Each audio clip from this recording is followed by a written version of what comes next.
These are dessert nachos, but not any kind of nachos. It's based off of a childhood favorite of mine that my grandma always made me, Buñuelos. Buñuelos is a perfect Mexican holiday snack, and this is a shareable one that I came up with at Jessica Alba's house, so everyone loved it there, and I think you will love it too. Now, yes, I did say I grew up with this, but not this exactly. I grew up with Buñuelos. Now, this is based off of something my grandma would make me as a kid. Buñuelos were something that I always looked forward to. It wasn't just during the holidays, and they were standard like this. So here's the regular one that my grandma made me as a kid all the time. This is the way to do it, but why not just have a full tray of chips? I think this is a solid idea. Okay, now here we're just gonna run through my foolproof tortilla dough. It's literally just these ingredients you see here. 3 ingredients minus the salt. I use hot water just to sort of speed up that dough resting process. It'll help you out with that. So it's just hot water, some sort of fat. I'm choosing butter for my fat today. And then followed by the flour. Okay, this is what happens when you're bad at the math like me. This is my tortilla recipe. I was only gonna do a half batch, but I forgot to half my warm water. So this is what it'll look like if you put too much water. It's gonna be like really wet, really sticky, just showing you my mistake. But yeah, I'm just gonna add flour to this. This is why it's also great to use a scale. So if you make a mistake, you just like add in the other half and it will be exact. So like in this case, I need about 165 grams, 170 grams of flour. This just shows how foolproof this tortilla dough can really be. I was a fool and I ruined it, but then I fixed it because it's just a foolproof dough. Like, you want it to be not too sticky, not too wet. It feels like warm Play-Doh in my hands, to be honest. It's very workable. This just needs to rest before I do anything to it. Tortillas are so ingrained in me from where I'm from. Like when my family, like my mom, my aunts, whenever they're on a diet, they'll be like, oh, I'm switching from flour tortillas to corn tortillas, which like makes no sense. They think that corn is healthy or whatever, but they're just so ingrained in the culture. And this is a really good dessert for that. And anyways, the reason why I need to rest this for like 10 minutes or so is if you roll it out immediately, it's just gonna like shrink into itself and it's not gonna be very workable. So just put this somewhere like warm or not too cold. I put it by the oven. While that is resting, I'm gonna show you 2 of these toppers to make them into a dessert nacho. Starting off with a 2-ingredient candied pecan. So this is a very simple one. It's just a 2-ingredient situation.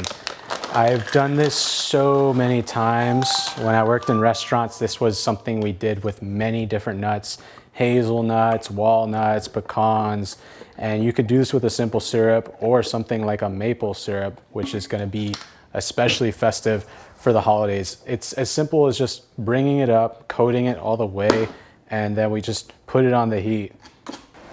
Okay, it's probably worth noting that you need pure maple syrup for this to work. If you use Aunt Jemima Hungry Jack, those are great, it's sugar. If you use that, it's not gonna work just because it has all this other random stuff in it and it's not going to thicken up and it's not gonna make a nice candy shell. So just putting it out there, if you're doing maple syrup route, you gotta use pure stuff. So as you can see, once it starts to bubble up and come to a simmer, I just like to drop the heat and just let it thicken up a bit. I'll cook it like this for probably about 5 minutes or so until it gets a little thicker. But you'll see that the maple syrup, it starts to get like all frothy and stuff. This is what I'm looking for right here. Beautiful candied pecans on the way now. Okay, so once they're nice and thick after boiling for about 5 minutes or so, strain them out any way you can. I'm just using a spider. And then get them onto a sheet tray that has some sort of rack. If you don't have a rack, you could do parchment paper if you like. I have a glove on just so I can spread these all out evenly, and I can have some nuts that are all like separated beautifully and not just like clustered up in a mess. Then just a little bit of gold flaky salt all over that. Beautiful. These can go popped into the oven. Popped right into an oven set to 350 degrees Fahrenheit. Now, I'm only doing this until GBD. I don't really have a time for you here, but if I would make a guesstimate, probably check them after 5 minutes and then 5 minutes after that if they're not ready. But you're just looking for GBD and a nice like crispy candy coating. I worked at a Mexican restaurant, and at that restaurant we served churros, and we made what was like known as the easiest quick way to make cajeta. It's not necessarily cajeta because it's not goat's milk, but this is like one of the coolest tricks that I learned. And it's as simple as taking a can of sweetened condensed milk and plopping it into some 200-degree water. Very important to make sure that it's set to 200 degrees. As you can see, I have a thermometer. You can use a thermometer if you want. If you don't have one, just make sure that it's warm like this. It's not simmering, but it's warm. If you don't, the cans can explode. So I highly recommend, if you're gonna do this method, use a thermometer. Now, this is a really cool technique that I got from the Mexican restaurant, the Cantina Leña. We always had cans of these in the fridge, ready to go and pop out for our cajeta. I'm telling you, this is a foolproof thing. Put it in 200-degree water and let it go for 2 hours. You're good. So this is an easy way to get a beautiful looking cajeta. I added some cinnamon to mine. Yeah, I know it's not cajeta. That's why I put like little quotation marks, cajeta, for you people are gonna comment saying, that's not real cajeta. I know, I get it. It's just a really, like, it's so good. It's so good. These right here, you can hold in a container like this, and I like to put a little sachet with rice in mine and keep it sealed, and that rice is gonna make sure that it stays nice and dry and they don't stick and they stay nice and crispy. These are a really good snack. We used to put these on salads, so many different things in the restaurant. Just like any flour tortilla, little ball shape, and then we roll it out into a circle.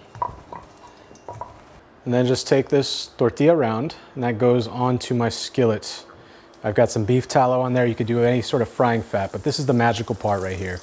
This is the part I always looked forward to with my grandma, just watching those tortillas puff up. That was my favorite part about this. Just look at that beautiful puffing action right there.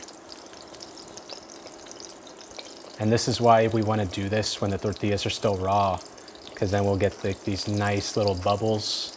It's gonna crisp up really nice. Use a spatula, of course. Don't use your hands. Don't be a hero with this. Once we got GBD on one side, just give it a little flippy flip. Beautiful. Then once we've got our buñuelo nice and GBD, goes right into my cinnamon sugar mix.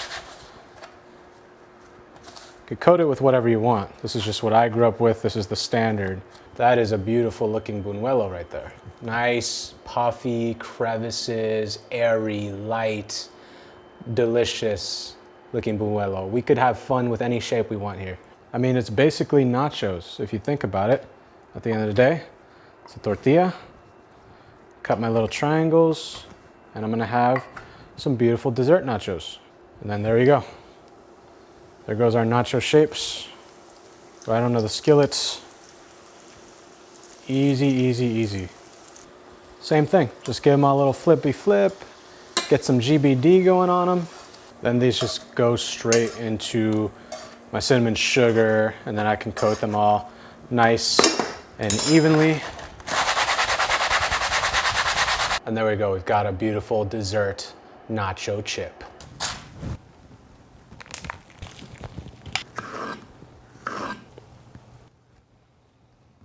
The perfect bite with everything on it. That was better than I remember. Let me know if we want to do some more Mexican-inspired holiday treats or dinners. As always, we can discuss the recipe in the Discord down below, or you can find the recipe in the description. That's it.